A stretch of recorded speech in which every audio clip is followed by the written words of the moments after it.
2026-27 ఆర్థిక సంవత్సరానికి వివిధ శాఖలకు కీ పర్ఫార్మెన్స్ ఇండికేటర్లను నిర్దేశించిన ముఖ్యమంత్రి చంద్రబాబు నాయుడు జాతీయ సగటును మించి రాష్ట్ర వృద్ధిని సాధించాలని అధికారులను ఆదేశించారు. స్కోరింగ్ విధానం, ప్రతి నెల ఆర్థిక నివేదికల సమీక్షతో పాటు డేటా డ్రివెన్ గవర్నెన్స్ కు ప్రాధాన్యతనిస్తూ మౌలిక వస్తుల కల్పన ద్వారా ఆర్థిక వ్యవస్థలో మల్టిప్లయర్ ఎఫెక్ట్ వచ్చేలా చర్యలు చేపట్టాలని సూచించారు. 2047 స్వర్ణాంధ్ర లక్ష్య సాధనలో భాగంగా తయారీ, గనులు, పోర్టులు, విమానాశ్రయాల అభివృద్ధిపై ప్రత్యేక దృష్టి సారించాలని ఈ సమావేశంలో ముఖ్యమంత్రి స్పష్టం చేశారు. దేశ క్షేమం కోసం ఆపరేషన్ సింధూర్ లాంటి కీలక నిర్ణయాలను ప్రధానమంత్రి నరేంద్ర మోదీ అమలు చేశారని కేంద్ర మంత్రి ప్రహ్లాద్ జోషి వ్యాఖ్యానించారు.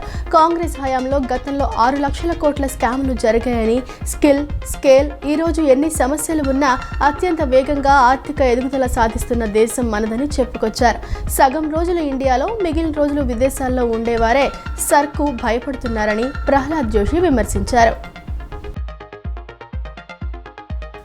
గత ప్రభుత్వ హయాంలో భూ రికార్డులలో జరిగిన అవకతవకల వల్లే ప్రజలు తీవ్ర ఇబ్బందులు పడుతున్నారని మంత్రి నారాయణ తెలిపారు. సమస్యల పరిష్కారం కోసం ముఖ్యమంత్రి చంద్రబాబు నాయుడు ప్రత్యేకంగా పర్యవేక్షిస్తున్నారని, దీనికోసం మంత్రుల కమిటీని ఏర్పాటు చేశారని వెల్లడించారు.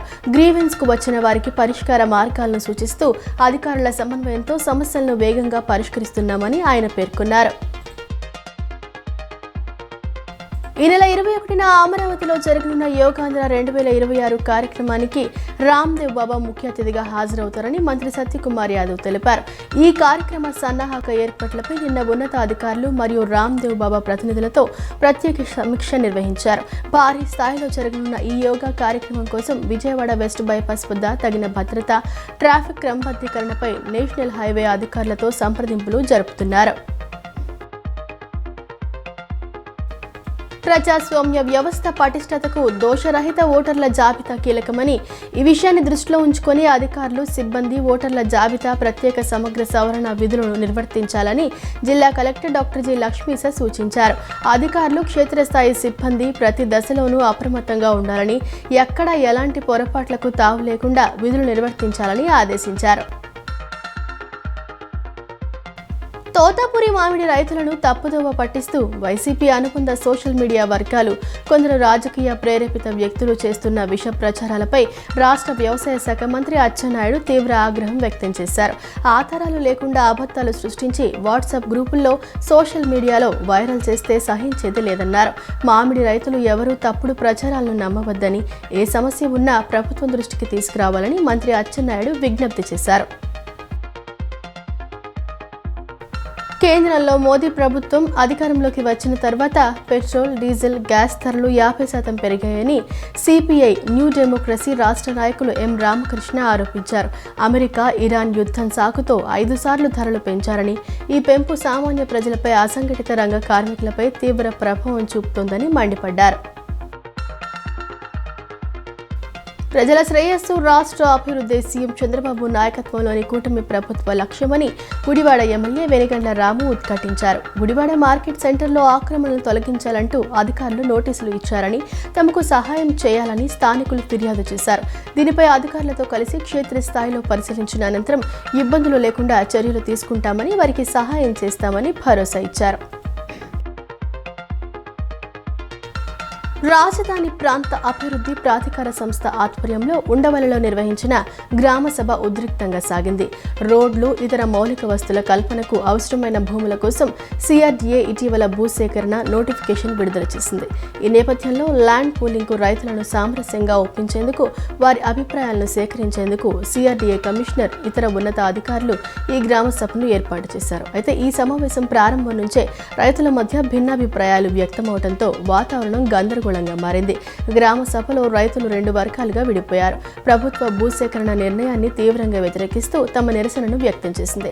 చంద్రబాబు ప్రభుత్వం అధికారంలోకి వచ్చిన తర్వాతే ఇక్కడ భూముల ధరలు పెరిగాయని, కాబట్టి అభివృద్ధి కోసం ప్రభుత్వ నిర్ణయానికి పూర్తిగా సహకరిస్తామని మరో వర్గం స్పష్టం చేసింది. 2 వర్గాల నుంచి భిన్నమైన వాదనలు వినిపించడంతో సభలో కాసేపు ఉద్రిక్తత చోటు చేసుకుంది. అయినప్పటికీ సిఆర్టీఏ అధికారులు ఓపికగా రైతుల అభిప్రాయాలను, అభ్యంతరాలను నమోదు చేసుకున్నారు. ల్యాండ్ పూలింగ్కు సహకరించి ప్రాంతీయ అభివృద్ధిలో భాగస్వాములు కావాలని అధికారులు ఈ సందర్భంగా రైతులకు విజ్ఞప్తి చేశారు. గత జగన్మోహన్ రెడ్డి ప్రభుత్వంలో చేపట్టిన సంక్షేమ పథకాలను ప్రస్తుత ప్రభుత్వం నిర్వీర్యం చేసిందని వైసీపీ ఎన్టీఆర్ జిల్లా అధ్యక్షులు దేవినేని అవినాష్ విమర్శించారు. సూపర్ 6 హామీల అమలులో విఫలమై ధరల పెంపుతో ప్రజలపై భారం మోపారని, అలాగే సాక్షి కార్యాలయాలు వైఎస్ఆర్సీపీ కార్యకర్తలపై దాడులకు పాల్పడుతున్నారని మండిపడ్డారు.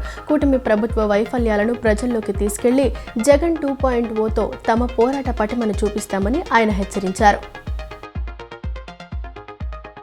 పాలకొల్లులో జరుగుతున్న కోట్ల రూపాయల అభివృద్ధి పనులను మంత్రి నిమ్మల రామానాయుడు అధికారులతో కలిసి పరిశీలించి పనులను వేగవంతం చేయాలని ఆదేశించారు. పట్టణ ప్రజలకు 2 పూట్ల పుష్కలంగా తాగునీరు అందుతోందని ఆయన పేర్కొన్నారు. పాలకొల్లును అన్ని రంగాల్లో ఆదర్శవంతంగా తీర్చిదిద్దటమే తమ లక్ష్యమని మంత్రి స్పష్టం చేశారు. ఆంధ్రప్రదేశ్ రాష్ట్రంలో నేడు పలు జిల్లాల్లో పిడుగులతో కూడిన తేలికపాటి నుంచి మోస్తరు వర్షాలు కురిసే అవకాశం ఉన్నందున ప్రజలు అప్రమత్తంగా ఉండాలని విపత్తుల నిర్వహణ సంస్థ హెచ్చరించింది. ఆకస్మిక వర్షాలు, ఈదురుగాలుల సమయంలో చెట్లు, విద్యుత్ స్తంభాలకు దూరంగా ఉండాలని సూచించింది. మరోవైపు రాష్ట్రంలోని వివిధ జిల్లాల్లో నేడు 40 నుండి 42 డిగ్రీల వరకు గరిష్ట ఉష్ణోగ్రతలు నమోదయ్యే అవకాశం ఉందని అధికారులు తెలిపారు.